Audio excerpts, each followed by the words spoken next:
ومن أحسن قولا ممن دعا إلى الله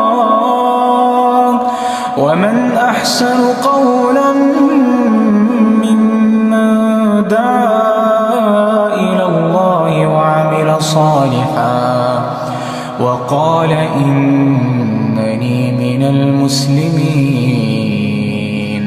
ولا تستوي الحسنة ولا السيئة ادفع بالتي هي أحسن فإذا الذي بينك وبينه عداوة كأنه ولي حميم وما يلقاها إلا الذين صبروا وما يلقاها إلا ذو حظ عظيم.